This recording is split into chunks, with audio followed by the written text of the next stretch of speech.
नमस्कार बंधुरा आमार এই ভিডিওতে আপনাদের স্বাগত জানাই। আজ দেখতেই পাচ্ছেন মাত্র 392 টাকা লস হয়েছে। মাত্র বলতে অনেকটাই 392 টাকা আজকে লস হয়েছে। আপনারা জানেন আমি শর্ট করি, তা অপশন সেল করি দূরের আউট অফ দ্য মানি। আজকে যেটাই লস হয়েছে দেখুন, প্রত্যেক দিন একই জিনিস হচ্ছে, জিরো হয়ে যাচ্ছে। আজকে লস হয়েছে এটাই 489 টাকা। এটা দেখুন লাস্টে 10 পয়সায় শেষ হয়েছে।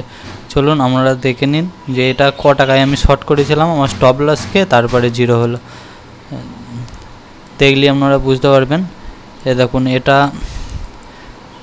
টোটাল আমরা শর্ট করেছিলাম 91 টাকা, 124 টাকায় স্টপ লস লাগিয়েছিলাম। স্টপ লসকে লাস্টে গিয়ে জিরো। এটাই হচ্ছে, আজকে বলে নাই, কদিন থেকেই এরকম হচ্ছে। যাই হোক আজকে 392 টাকা লস হয়েছে। তা কালকে ফিন নিফটির এক্সপায়ারি আছে, চলুন ফিন নিফটির চার্টটা দেখে নিই, আর ওপেন ইন্টারেস্ট, ওয়াই ডাটা সব কিছু দেখে নেব।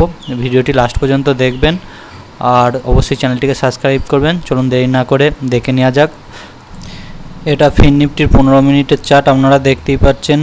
এর আগের দিন এখানে বক্স প্যাটার্ন তৈরি করে এখানে ব্রেকডাউন হয় আর একদম শার্প ফল হয়, যেটা দেখে ওয়াই ডাটা দেখে আমরা ভেবেছিলাম আজকে হয়তো এখান থেকে পড়বে। তা যাই হোক আজকে ক্যান্ডেলগুলো দেখুন, 15 মিনিটের ক্যান্ডেল, কত বড় বড় গ্রিন ক্যান্ডেল বানিয়েছে। তা আবার বাজার রিকভারি করে উঠে গেল 23,722-এ। তা কালকে আমরা ট্রেড করব যদি ফ্ল্যাট খোলে। এখানে দূরের কল শর্ট করে দেবো আর দূরের পুট শর্ট করে দেবো, তাতে কালকেও স্টপ লস খেলেও কিছু করার নেই, কারণ যেভাবে মার্কেট যাচ্ছে বোঝার উপায় নেই। আজ এফআইআইডিআইরা শর্ট হয়েছিল, আগে রিটেলারদের এখানে তাড়ালো, তাড়িয়ে রিটেলার যে কটা বেঁচেছিল এখানে এই ক্যান্ডেল দুটোই তো শিওর বেরিয়ে গেছে। তারপরে একটার পর একখানা শার্প আপ মুভ দিল, মানে ব্যাঙ্ক নিফটি, ব্যাঙ্কে সব কিছু এক। মিড ক্যাপ তো আজ সারাদিন সাইড ওয়েজ, যারা অপশান বাই করেছে তারাও লস খেয়েছে, যারা অল্প স্টপ লসে অপশান সেল করে তারাও লস খেয়েছে। তা যাই হোক এটা এখন বাজারে হয়ে গেছে। চলুন এফআইডিআই ডাটাটা কালকে চলে আসবে, ওটা একবার দেখে নেবেন। ওয়েলটটা চলুন একবার দেখে নিই। ফিন নিফটির ওয়েলট দেখলে আপনারা বুঝতে পারবেন 24,000-এ সবচেয়ে বেশি কল রাইটিং করা আছে। তাছাড়া 24,800, 24,900, আর পুট রাইটিং ধরতে গেলে 23,500, তারপরে 23,400 ছোটো মোটো পুট রাইটিং আছে।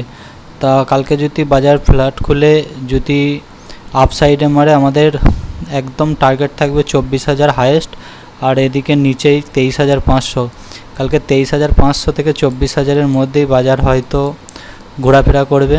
কালকে সাইড ওয়েজও হয়ে যেতে পারে, কারণ যেভাবে দুদিন ট্রেন্ডিং গেল, একটা দিন হয়তো সাইড ওয়েজ হবে, তারপরে আমাদের যে ব্যাঙ্ক নিফটির এক্সপায়ারি আছে সেটাই হয়তো একটা ডাউন মুভ কিংবা আপ মুভ দিতে পারে।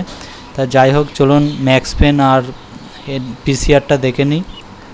ফিন নিফটির পিসিআর দেখতেই পাচ্ছেন 0.82, যেটা নেগেটিভই ধরা চলে, আর ম্যাক্স পেন হচ্ছে 23,700, আর বাজার চলছে 23,022-এই। তা বাজার খুব একটা 23,722-এ চলছে, খুব একটা ওপরে নিচে নেই, ম্যাক্স পেনের কাছেই আছে। পিসিআর যেহেতু একের নিচে আছে, আমরা এটাকে নেগেটিভই ধরবো। কালকে বাজার ভলিটিলিটি থাকবে, অবশ্যই স্টপ লস লাগিয়ে ট্রেড করবেন, স্টপ লস ছাড়া ট্রেড করবেন না। আজকে ইন্ডিয়া ভিক্স প্রচণ্ড হারে পড়েছে। আজকে ইন্ডিয়া ভিক্স পড়ার কারণ হচ্ছে বাজার যে হারে উঠেছে তার জন্য হয়তো পড়েছে। ইন্ডিয়া ভিক্স আজকে 15.65-এর কাছে থেকে একদম চলে আসে 14.23-এর কাছে, যেটা প্রায় 6%-এর কাছে ফল হয়েছে। ইন্ডিয়া ভিক্স যদি আজকে এখানে টিকে যেত হয়তো বাজার ওখান থেকে পড়ে যেত।